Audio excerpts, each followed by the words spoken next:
Probably the part of the car that ages the fastest is going to be the infotainment system of the car. So that'll be the navigation and everything, all the functionality that happens inside the screen. For a while now, I wanted to add CarPlay to my car, which is a 2014 Mercedes B Class. And I think I found a way to do it that keeps the stock look of the car, but adds on really modern CarPlay and Android Auto functionality. I've been running this system for about 2 to 3 weeks now, and I'm really happy with the way it works, and I'm going to show you what I've done and the way it operates on a 2014 B Class, which would be very similar to how it would work on most Mercedes, Audi, or BMW from this era. So the product I chose to go with after a couple of days of researching on car forums is from a company called Road Top.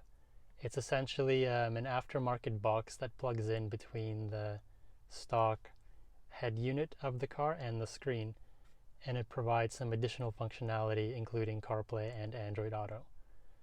So with this kit, I essentially have full CarPlay functionality. I'm able to use Waze, Google Maps, Apple Maps if anyone really wants to use them. All of it works very well.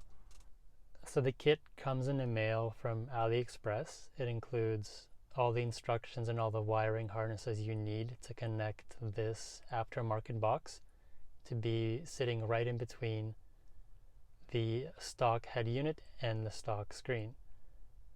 It should be fairly easy to do in most cases. However, in my case, I was really struggling to get the air vents out, which is what you need to do on this car to get to the head unit. So I opted to get mine professionally installed, and the shop charged me about 2 hours worth of labor. Not too bad, and I'm really happy with the results. So then to get all this to work, you can think of your screen as a TV and the stock Mercedes infotainment system as one of the inputs, and then CarPlay being a second input, and you're just changing inputs with the controls.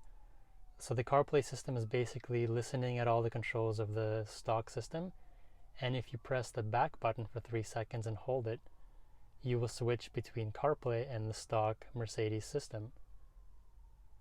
It works pretty smoothly and pretty reliably, so that way you're able to kind of keep the best of both worlds. If you ever want to go back to the stock system, you have the option, but most of the time, like me, I suspect you're going to be sitting in the CarPlay system. Now, in terms of the buttons that work, we have the voice control button, which activates Siri. We have the hang up and call buttons, which also work from the steering wheel. And then we have full control of the infotainment buttons down below here, including the back button, the clear button, like the rotary knob, and also the joystick that goes up, down, left, right, and also pressing down on it. All of this is supported, and this works really well with the CarPlay interface. Perhaps more modern cars will support touch input on the screen. My car does not, and it works just fine. CarPlay was designed to work both with touch screens and without touch screens, and I found it to be working pretty well. One major benefit of this Road Top system versus some of the competing older systems that I found on AliExpress is that the Road Top version supports the built-in microphone of the car, because you're going to be interacting with the voice control a lot of the time with CarPlay if you're entering in information, addresses, like music and so forth, and using that built-in microphone is a big advantage. Now, fortunately, this Road Top kit also detects when the car is shifted into reverse, and then it'll exit this CarPlay system. It'll go back to the stock interface, and it'll show you the backup camera on the screen. This was something that was really important to me, and it was going to be a deal breaker if I couldn't get this to work, because it would be really annoying to have to manually switch from CarPlay back into the Mercedes system every time I wanted to use the backup camera.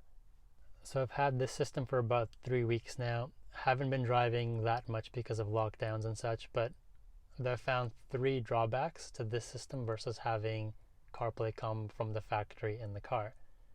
One of them being, like I mentioned earlier, just not having a touch screen, you're not able to just tap the icons on the screen. You have to use the rotary dial joystick thing. It works quite well, and I don't really miss having a touch screen. CarPlay is intended to work with and without a touch screen, and it's fine, but it's just not there.